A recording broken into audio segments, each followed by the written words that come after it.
Halo, halo, apa kabar? Assalamualaikum warahmatullahi wabarakatuh. Saya Hizbun Arif. Bagaimana kabar Anda semua? Semoga selalu dalam keadaan sehat, walafiat, dan tetap semangat ya. Model kita sekarang ini tinggal semangat ini dan sehat ya. Kalau sudah nggak sehat dan kemudian nggak semangat, makin parah karena situasinya memang sedang tidak baik-baik saja.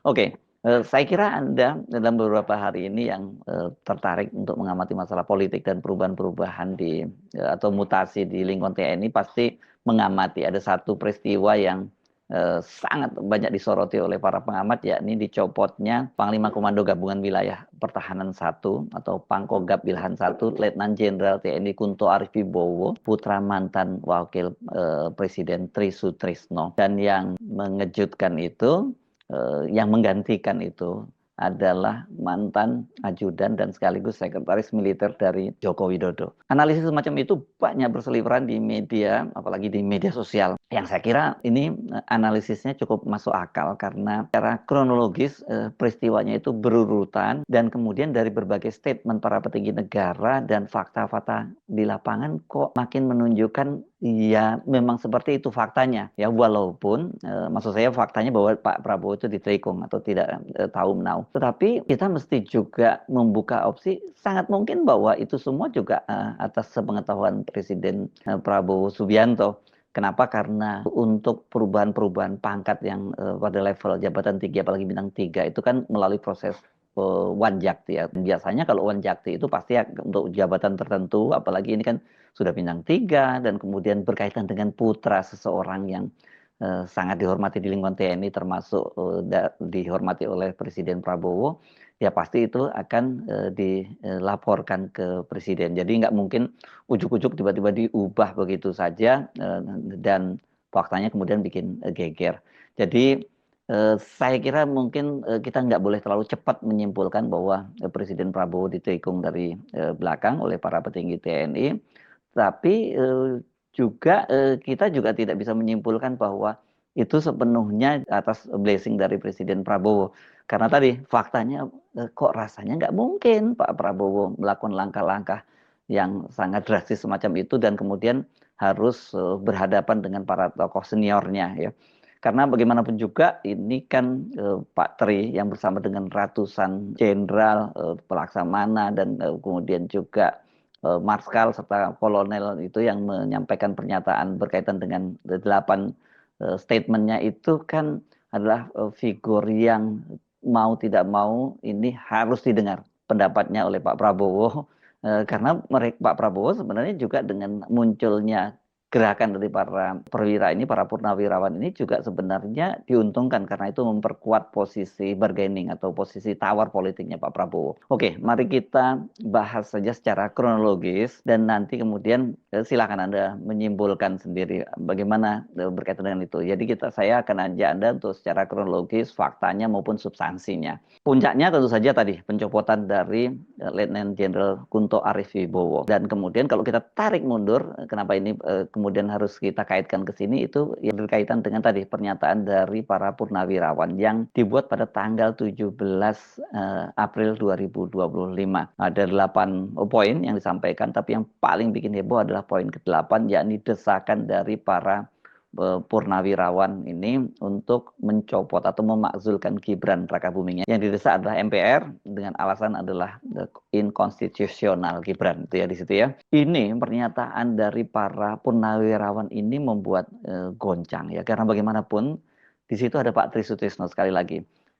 Saya cuma mereview lagi, mengingatkan kembali bahwa 8 poin pada waktu itu ditandatangani oleh Jenderal TNI Purnawirawan Fahru Rozi, mantan Panglima TNI, kemudian Jenderal Tiasno Sudarto, mantan Kepala Staf TNI Angkatan Darat, Laksamana Purnawirawan Slamet Subianto, mantan Kepala Staf TNI Angkatan Laut, dan Marskal Purnawirawan Hanafi Asnan, ini mantan Kepala Staf TNI AU. Jadi lengkap 3 angkatan termasuk Wakil Panglima TNI. Dan kemudian yang ini yang bikin buat orang jadi sangat serius memperhatikan karena mengetahuinya itu adalah Tri Sutrisno, ini Jenderal Purnawirawan yang pernah menjadi Panglima TNI dan juga pernah menjadi Wakil Presiden, dan yang paling penting itu sekarang dituakan oleh mereka semua yang ada atau dianggap Pak sesepuhnya TNI. Itu yang menjelaskan, walaupun saya tahu bahwa pasti banyak sekali ini di lingkungan TNI ini yang tidak sepakat dengan sikap itu, tapi mereka tidak berani bersuara langsung gitu ya, nggak berani berhadapan langsung dengan Pak Tri Sutrisno lah ya. Tapi melalui percakapan-percakapan pribadi, misalnya saya diberitahu bahwa oh ini Pak Tri itu merasa dijebak gitu tanda tangannya itu, dan kemudian Pak Tri katanya ya bukan menyesali tapi yang mengaku bahwa ya itu sebenarnya tidak seperti yang dipikirkan oleh Pak Tri, karena Pak Tri hanya berpikir tentang bagaimana kembali ke UUD 45 itu yang concern Pak Tri gitu. Tetapi kan Anda tentu masih ingat dalam wawancara saya dengan pengamat militer Selamat Ginting, dia mengaku bahwa dia bertemu dengan Pak Tri dan apa yang disampaikan oleh para purnawirawan itu ya persis seperti yang dipikirkan oleh Pak Tri, seperti perbincangannya dengan Bung Selamat Ginting dan beberapa orang yang bertemu dengan Pak Tri pada tanggal 9 April ya. Artinya itu memang lebih valid. Kenapa? Karena ini kan surat ini sebenarnya atau pernyataan ini dibuat pada bulan Februari, tanggal 11 Februari kalau tidak salah. Dan ini rencananya mereka minta bertemu dengan Pak Prabowo, bertemu dengan Presiden, tapi sampai sekarang kemudian tidak diberi kesempatan untuk bertemu. Akhirnya mereka mempublishnya itu melalui statement tadi itu. Jadi kelihatannya karena kalau lihat kronologinya itu tanggal 11 Februari dan kemudian tanggal 9 April Bung Slamet Ginting bertemu dengan Pak Tri, ya ini yang lebih sahih.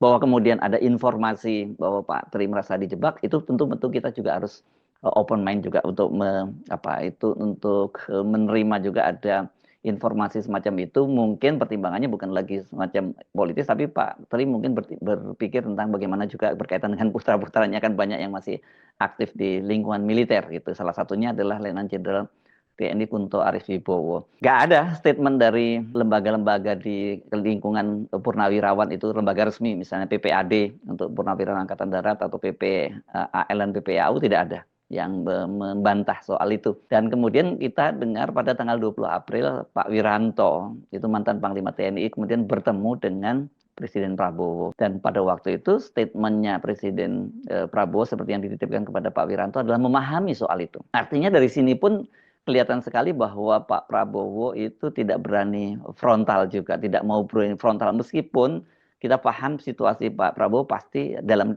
situasi yang dilematis. Di satu sisi dia tetap menjaga hubungan baik dia dengan Pak Joko Widodo yang dia disebut sebagai guru politiknya, orang yang membantu kemenangan pada Pilpres, karena yang jelas disasar oleh para purnawirawan ini adalah eksistensi anaknya Gibran Rakabuming sebagai wakil presiden.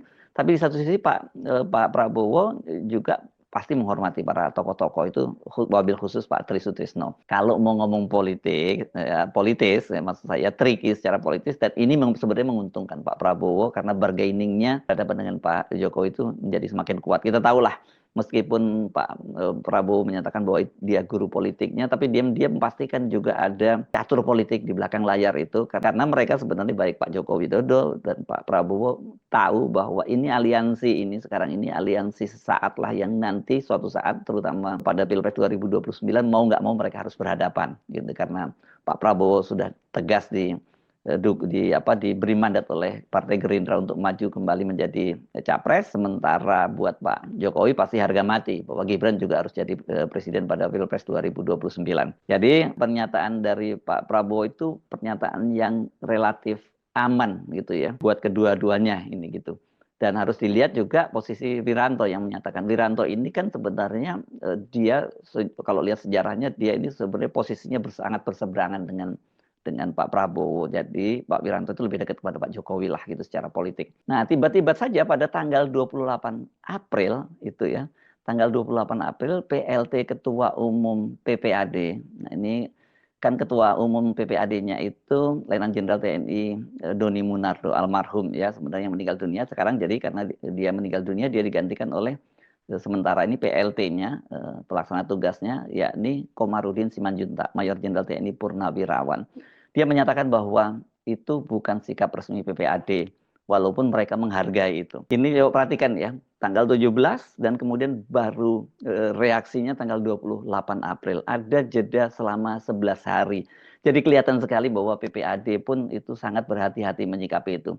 Dan kita tahu secara organisasi mereka itu lebih kecenderungannya punya kedekatan dengan Pak Joko Widodo. Meskipun mereka juga pasti sebagai sesama purnawirawan juga punya kedekatan secara emosional dengan Pak Prabowo. Tapi Ketua Umum PPAD yang almarhum Letnan Jenderal Doni Monardo itu kan lebih dekat dengan Pak Jokowi lah gitu. Kalau kita bisa sebut orangnya Pak Jokowi, kira-kira begitu ya kita sebutnya ya. Dan setelah pernyataan itu, kemudian saya lompat sebentar ini berkaitan dengan PPAD itu tanggal 30 Aprilnya Presiden itu menerima PPAD. Ya, ini menerima mereka, padahal mereka katanya sebenarnya sudah mengajukan surat cukup lama dan kemudian baru diterima oleh Presiden Prabowo. Jadi statusnya sama. PPAD juga mengajukan audiensi kepada Pak Prabowo, pada Presiden Pak Prabowo. Dan kemudian juga tadi forum purnawirawan tadi, bukan organisasi resmi, tadi mereka juga minta menghadap kepada Pak Prabowo. Tapi dua-duanya belum diterima dan kemudian yang diterima adalah PPAD. Jadi kita dari situ saja kita melihat Pak Prabowo tetap melakukan balancing ya. Nggak ada pernyataan yang berkaitan dengan masalah politik setelah bertemu itu ya. Setelah tanggal 30 April itu Presiden menerima PPAD itu. Nah, rupanya di balik layar terjadi proses itu ya. Tanggal 29 April 2025 itu kemudian turun keputusan Panglima TNI bahwa putra dari Pak Tri Sutrisno, yakni Letnan Jenderal TNI Kunto Aris Wibowo itu diganti, dicopot dari jabatannya dan kemudian dia masuk kotak lagi karena sekarang dia meskipun bintang 3 tapi dia menjadi staf khusus kepala staf TNI Angkatan Darat. Dan yang menggantikan, nah ini yang perlu diperhatikan karena ini kemudian banyak sekali yang mengkait-kaitkan itu adalah fakta yang tidak terbantahkan bahwa ada permainan di belakang layar itu untuk ya menggantinya dengan orangnya Pak Jokowi dan ini menunjukkan Pak Jokowi itu masih sangat kuat pengaruhnya di TNI karena yang menggantikan adalah Laksamana Muda atau bintang 2 ini ya Hersan ini namanya Hersan saja ini namanya ya. Dia ini lulusan Akmil 1994 tadi 2 tahun di bawah angkatannya Akademi bukan Akmil maksud saya Akademi Angkatan Laut ya kalau karena beliau ini adalah TNI Angkatan Laut. Ini 2 tahun di bawah Letnan Jenderal TNI Kunto ya. Dan yang menarik Laksda Hersan begitu dia dipromosikan menjadi Pangkogap Ilhan ini memang kemudian dia naik pangkat menjadi Laksdia ya Laksamana dia bintang 3. Ini adalah mantan ajudannya Joko Widodo dan juga pernah menjadi sekretaris militer di eranya Jokowi. Kalau sebelumnya era orang sekretaris militer seperti katakan Hadi Cahyanto kan karirnya naik kemudian ke Kasau dan kemudian menjadi Panglima TNI di eranya Pak Jokowi. Orang tidak salah dong kalau kemudian mengkaitkan ini, wah ini berarti ya Pak Prabowo ini kalau dia tidak tahu menahu soal ini, berarti dia ditrikong. Itu kesimpulan pertama ya. Karena apa? Bagaimanapun kan Pak Prabowo pasti ingin menjaga hubungan baiknya dengan para perwira senior tadi, termasuk Pak Tri. Kalau kemudian putranya Pak Tri ini masuk kotak lagi, seperti di eranya Jokowi, padahal kan sebenarnya yang menaikkan, yang menarik lagi, mempromosikan lagi itu kan Pak Prabowo. Kenapa sekarang dia dimasukin kotak lagi, begitu ya? Kenapa disebut masuk kotak? Karena kan Letjen Kunto itu belum lama menduduki jabatannya itu. Dia 7 Februari ya kalau saya 7 Februari dia diangkat menjadi Pangkogap Ilhan dan kemudian kalau April dia hanya 4 bulan menduduki jabatannya. Pada era Jokowi kita ingat ketika dia pada waktu itu membuat tulisan yang dianggap mengkritik pemerintahan pada di harian Kompas, dia kan kemudian masuk kotak dari Pangdam Siliwangi, kemudian dia dipindahkan ke Wadan Kodiklatat dari TNI AD. Ini jabat bukan komandan di situ dan ini bukan nggak punya teritorial dan dari situ dia dipindahkan ke staf ahli bidang keuangan di Sekjen Wantanas, Dewan Pertahanan Nasional. Ini benar-benar karirnya keluar dari jalur militer, tiba-tiba dia dipromosikan lagi oleh Pak Prabowo menjadi Pangkogap Ilhan dan orang banyak menduga bahwa kemungkinan besar ini dia akan jadi pimpinan masa depan dari TNI. Mungkin dari situ dia bisa menjadi kepala staf TNI Angkatan Darat dan kemudian jadi Panglima TNI. Ini kalau dengan posisi sekarang sebagai staf sus Kasat, ya nggak, rasanya ini belum pernah terjadi sih ya, bahwa staf sus Kasat dan kemudian menjadi kepala staf TNI Angkatan Darat. Ya ini yang kenapa kemudian apa yang terjadi? Apakah Pak Prabowo tidak tahu ada proses ini? Kalau tidak tahu rasanya tidak mungkin, karena saya sebut tadi itu biasanya soal ini, soal seperti ini, soal pangkat-pangkat ini, pangkat untuk para jenderal itu kan melalui proses wanjakti, dan untuk jabatan-jabatan tertentu itu biasanya itu yang akan dibawa kepada presiden. Kalau di eranya Pak Harto misalnya, zaman waktu itu pasti jabatan-jabatan seperti Pangkostrat, Kepala Staf TNI Angkatan Darat, dan Panglima TNI, kodam-kodam yang penting, misalnya Kodam Jaya, Kodam Diponegoro dan sebagainya, termasuk Kodam Brawijaya, itu biasanya pasti atas penunjukan oleh Pak Harto. Pada eranya Pak Jokowi juga begitu. Jabatan-jabatan penting itu semua ditentukan oleh Pak Jokowi, makanya muncul ya orang-orang dekatnya semua yang menduduki jabatan-jabatan penting di TNI, yang kemudian disebut geng Solo. Nah sekarang ini kan para pimpinan-pimpinan TNI itu ya dikuasai oleh geng Solo, orang yang punya kedekatan dengan Pak Jokowi. Panglima TNI ini juga pernah menjabat sebagai Komandan Kodim di Solo, dan kemudian juga Kepala Staf TNI Angkatan Darat Pak Maruli, ini tentu saja dia adalah menantunya Pak Luhut Binsar Panjaitan yang waktu itu merupakan orangnya Pak Jokowi. Jadi nggak salah juga kalau ada yang menilai bahwa wah ini berarti merupakan balasan dari Pak Jokowi terhadap langkah yang dilakukan oleh Pak Tri Sutrisno, karena membuat statement atau menyetujui statement untuk memakzulkan putranya begitu. Nah, kalau dia prosesnya seperti itu, dan saya kira pasti Pak Prabowo juga punya intensi semacam itu, mengapa Pak Prabowo kemudian menyetujui pemindahan dari Legend Kunto menjadi staf sus, atau mencopot itu dan kemudian menggantikannya dengan ajudannya, mantan ajudannya Pak Jokowi. Jadi dari sini kemungkinan besar bahwa penilaian dari banyak analis menyebutkan bahwa Pak Jokowi itu masih sangat dominan, dan ini merupakan pembalasan dari Pak Jokowi terhadap langkah politik yang dilakukan oleh Pak Tri, itu masuk akal. Tapi kalau kemudian kenapa saya bertanya-tanya, kalau saya masih pakai tanda tanya, apakah itu sepengetahuan dari presiden? Dan kalau tidak sepengetahuan presiden, kan presiden berarti ditelikung dong ya. Setidaknya ada dua sebab mengapa saya mempertanyakan kemungkinan besar Pak Prabowo mungkin tidak tahu menahu soal itu. Kenapa? Pertama tadi jelas pernyataan dari Pak Prabowo yang dititipkan kepada Pak Wiranto yang kesannya sedang mengkaji. Artinya buat Pak Prabowo nggak ada masalah itu masukan dari para purnawiran TNI itu, termasuk juga soal pencopotan Gibran begitu ya. Nah, tapi buat Pak Jokowi itu jelas itu masalah besar. Yang kedua, ini juga pernyataan dari Menteri Pertahanan Syafri Samsudin. Ini pernyataan yang terbaru loh ya, tanggal 30 April. Nah, padahal artinya setelah muncul keputusan dari Legend Kunto diganti atau dimasukkan kotak itu. Harus dicatat, Syafri itu adalah salah satu orang dekatnya Pak Prabowo, dan ini orang lama. Ini loyalitasnya pada Pak Prabowo nggak perlu dipertanyakan lagi, karena ini teman satu angkatan di Akmil ya. Pak Prabowo sebenarnya angkatannya 1 tahun di atas Pak Syafri, tapi karena sempat tidak naik kelas dan kemudian mereka lulus. Artinya ini Pak Prabowo kan sebenarnya angkatannya Pak SBY, Akabri 73. Tapi kemudian dia lulusnya bersama Syafri Samsudin, Akabri 74. Jadi ini orang yang loyalitasnya kepada Pak Prabowo nggak perlu dipertanyakan lagi. Kedekatannya juga, dia pasti kalau ada orang yang buat ring satu, dia ring setengah lah gitu ya. Karena dia jatuh bangun bersama dengan Prabowo itu. Jadi harusnya kan kalau Pak Prabowo itu tahu kan semua ini ya, biasanya ini kan kalau Wanjakti itu berkaitan yang dibahas itu siapa yang mau pensiun, siapa yang eligible untuk jabatan-jabatan yang akan dipromosikan, dan siapa perwira tinggi yang terkait dengan keputusan rotasi itu. Dan kalau kita lihat Legend Kunto ini kan usianya masih muda, jauh dari masih pensiun, karena dia Akmil 92.